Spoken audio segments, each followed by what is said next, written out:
Welcome to Bite at a Time Books, where we read you your favorite classics one bite at a time. My name is Bree Carlile, and I love to read, and wanted to share my passion with listeners like you. Be sure to follow the show on your favorite podcast platforms so you get all the new episodes. Or you can follow the show on YouTube, where we have playlists for all the stories. You can find us on all the social medias at Bite at a Time Books, or on our website, biteatatimebooks.com, where you can also sign up for our newsletter for more information on what we're reading and what's coming next for the podcasts. We're part of the Bite at a Time Books Productions Network. If you'd also like to hear what inspired your favorite classic author to write their novels, and what was going on in the world at the time, check out the Bite at a Time Books Behind the Story podcast, Tuesdays, wherever you listen to podcasts. Today we'll be continuing Wuthering Heights by Emily Brontë.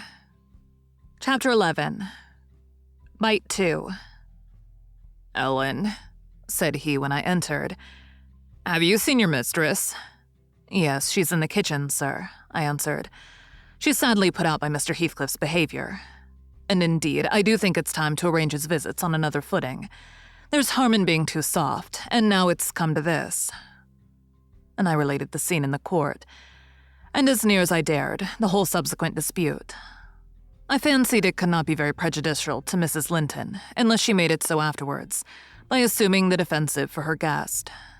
Edgar Linton had difficulty in hearing me to the close. His first words revealed that he did not clear his wife of blame. "This is insufferable," he exclaimed. "It is disgraceful that she should own him for a friend, and force his company on me. Call me 2 men out of the hall, Ellen. Catherine shall linger no longer to argue with the low ruffian. I have humored her enough."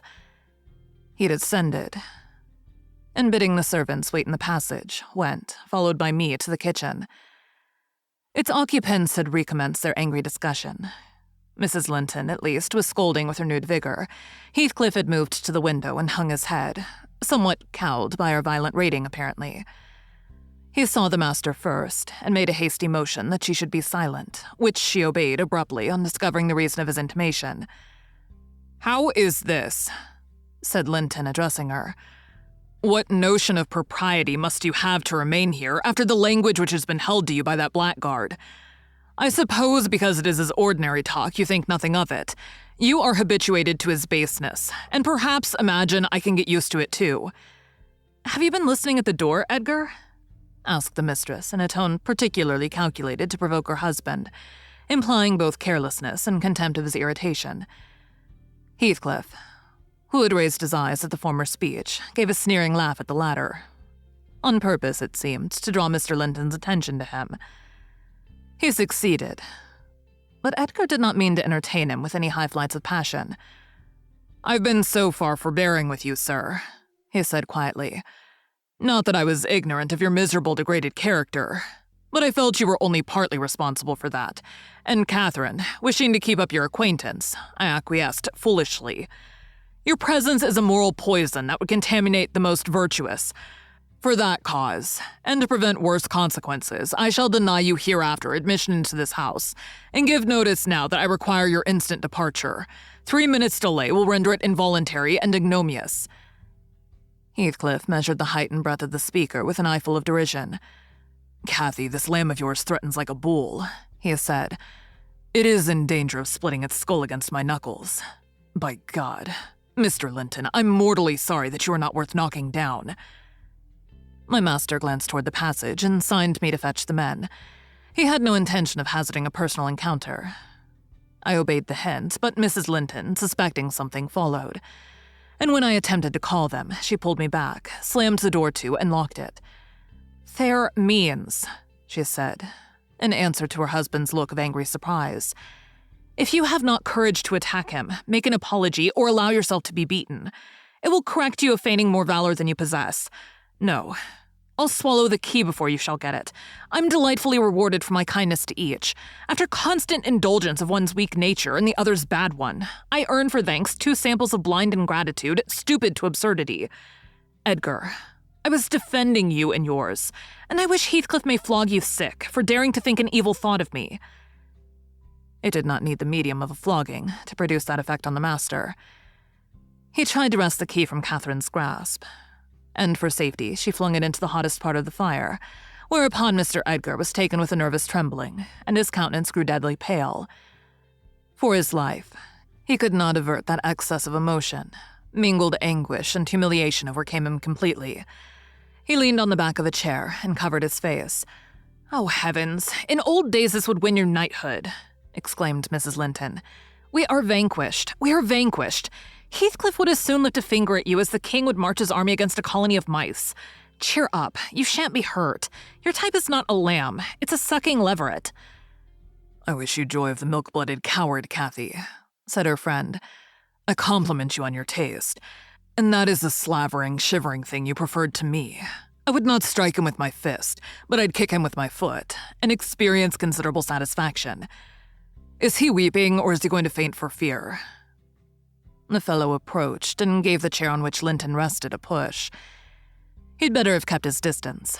My master quickly sprang erect and struck him full on the throat a blow that would have leveled a slighter man. It took his breath for a minute, and while he choked, Mr. Linton walked out by the back door into the yard, and from thence to the front entrance. "There, you've done with coming here," cried Catherine. "Get away now. He'll return with a brace of pistols and half a dozen assistants. If he did overhear us, of course he'd never forgive you. You've played me an ill turn, Heathcliff. But go, make haste. I'd rather see Edgar at bay than you." "Do you suppose I'm going with that blow burning in my gullet?" he thundered. "By hell, no. I'll crush his ribs in like a rotten hazelnut before I cross the threshold. If I don't floor him now, I shall murder him sometime. So as you value his existence, let me get at him." "He is not coming," I interposed, framing a bit of a lie. "There's the coachman and the two gardeners. You'll surely not wait to be thrust into the road by them. Each has a bludgeon, and master will, very likely, be watching from the parlor windows to see that they fulfill his orders." The gardeners and coachman were there, but Linton was with them. They had already entered the court. Heathcliff, on the second thoughts, resolved to avoid a struggle against three underlings. He seized the poker, smashed the lock from the inner door, and made his escape as they tramped in. Mrs. Linton, who was very much excited, bade me accompany her upstairs. She did not know my share in contributing to the disturbance, and I was anxious to keep her in ignorance. "I'm nearly distracted, Nellie," she exclaimed, throwing herself on the sofa. "1,000 smith's hammers are beating in my head. Tell Isabella to shun me. This uproar is owing to her, and should she or anyone else aggravate my anger at present, I shall get wild. And Nellie, say to Edgar if you see him again tonight that I'm in danger of being seriously ill. I wish it may prove true. He has startled and distressed me shockingly. I want to frighten him. Besides, he might come and begin a string of abuse or complainings. I'm certain I should recriminate, and God knows where we should end. Will you do so, my good Nellie? You are aware that I am no way blamable in this matter." What possessed him to turn listener? Heathcliff's talk was outrageous after you left us, but I could soon have diverted him from Isabella, and the rest meant nothing. Now all is dashed wrong by the fool's craving to hear evil of self that haunts some people like a demon. Had Edgar never gathered our conversation, he would never have been the worse for it. Really, when he opened on me in that unreasonable tone of displeasure after I had scolded Heathcliff till I was hoarse for him, I did not care hardly what they did to each other, especially as I felt that however the scene closed, we should all be driven asunder for nobody knows how long. Well, if I cannot keep Heathcliff from my friend, if Edgar will be mean and jealous, I'll try to break their hearts by breaking my own. That will be a prompt way of finishing all, when I am pushed to extremity. But it's a deed to be reserved for forlorn hope. I'd not take Linton by surprise with it. To this point, he's been discreet in dreading to provoke me. You must represent the peril of quitting that policy and remind him of my passionate temper, verging, when kindled, on frenzy. I wish you could dismiss that apathy out of that countenance and look rather more anxious about me." The stolidity with which I received these instructions was no doubt rather exasperating, for they were delivered in perfect sincerity. But I believed a person who could plan the turning of her fits of passion to account beforehand might, by exerting her will, manage to control herself tolerably, even while under their influence. And I did not wish to frighten her husband, as she said, and multiply his annoyances for the purpose of serving her selfishness. Therefore, I said nothing when I met the master coming towards the parlor, but I took the liberty of turning back to listen whether they would resume their quarrel together. He began to speak first. "Remain where you are, Catherine," he said, without any anger in his voice, but with much sorrowful despondency. "I shall not stay. I am neither come to wrangle nor be reconciled. But I wish just to learn whether, after this evening's events, you intend to continue your intimacy with—" "Oh, for mercy's sake," interrupted the mistress, stamping her foot. "For mercy's sake, let us hear no more of it now. Your cold blood cannot be worked into a fever. Your veins are full of ice water, but mine are boiling, and the sight of such chillness makes them dance." "To get rid of me. Answer my question," persevered Mr. Linton. "You must answer it, and that violence does not alarm me. I have found that you can be as stoical as anyone when you please. Will you give up Heathcliff hereafter, or will you give up me? It is impossible for you to be my friend and his at the same time, and I absolutely require to know which you choose." "I require to be let alone," exclaimed Catherine furiously. "I demand it. Don't you see I can scarcely stand? Edgar, you leave me." She rang the bell till it broke with a twang. I entered leisurely. It was enough to try the temper of a saint. Such senseless, wicked rages. There she lay, dashing her head against the arm of the sofa and grinding her teeth, so that you might fancy she would crash them to splinters. Mr. Linton stood looking at her in sudden compunction and fear. He told me to fetch some water. She had no breath for speaking. I brought a glassful, and as she would not drink, I sprinkled it on her face. In a few seconds, she stretched herself out stiff and turned up her eyes, while her cheeks, at once blanched and livid, assumed the aspect of death. Linton looked terrified. "There is nothing in the world the matter," I whispered.